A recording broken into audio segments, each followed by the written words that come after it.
ಹಾಲು ಕುಡಿಯೋ ಸುದ್ದಿ ಹೇಳ್ದಲ್ಲೇ ಅದಕ್ಕೆ ಇದು ಸೇರ 11ನೇ ಮನೆ ಆಗತ್ತೆ ನೀನು ಹಾಳು ಮಾಡೋದು. 11 7 8 ಬಣ್ಕರು ಗಣೇಶು ಅಕ್ಕೆ ಲೆಕ್ಕ ಬೇರೆ ಆಗ್ತೀನಲ್ಲಿ.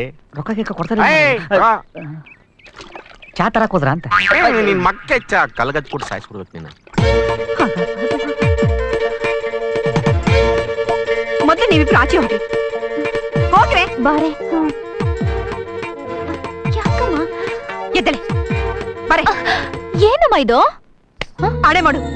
ಆಡೆ ಮಾಡ್ಬೇಕಾ? ಏನಂತ? ಓಡೋಗೋದಿಲ್ಲ ಅಂತ. ಓಡ್ ಹೋಗಲ್ಲ ಅಂತನ? ಎಲ್ಲಿಗ್ ಓಡ್ ಹೋಗ್ಲಿ? ಯಾಕೆ? ಏನಾಯ್ತಮ್ಮ ನಿಂಗೆ? ಏನ್ ನಡೀತಾ ಇದೆ ಇಲ್ಲಿ? ನಾನ್ ಓಡ್ ಹೋಗಲ್ಲ ಅಂತ ಪ್ರಮಾಣ ಮಾಡ್ಬೇಕಂತೆ. ಏನ? ನೀನ್ ಓಡ್ ಹೋಗದ? ಏನಾಗಿದೆ ನಿನಗೆ? ಆ ಪೇಂಟರ್ ಹುಡ್ಗ ಯಾವ್ದೋ ಮನೇಲಿ ನಡೆದಿದ್ ಘಟನೆ ಹೇಳ್ದ ರೀ. ಅವ್ರ ಮನೆ ಹುಡುಗಿ ಮದ್ವೆ ದಿನ ಹಿಂದಿನ ರಾತ್ರಿ ಲವರ್ ಜೊತೆ ಓಡೋಗ್ಬಿಟ್ಲಂತೆ. ನನ್ಗೆ ಯಾಕೋ ಇವಳ ಬಗ್ಗೆ ಭಯ ಆಗ್ತಿದೆ. ಇವಳು ಓಡೋಗ್ಬಿಟ್ರೆ ನಿಂಗೇನಾದ್ರೂ ಹುಚ್ಚು ಗಿಚ್ಚು ಹಿಡಿತಾಮ?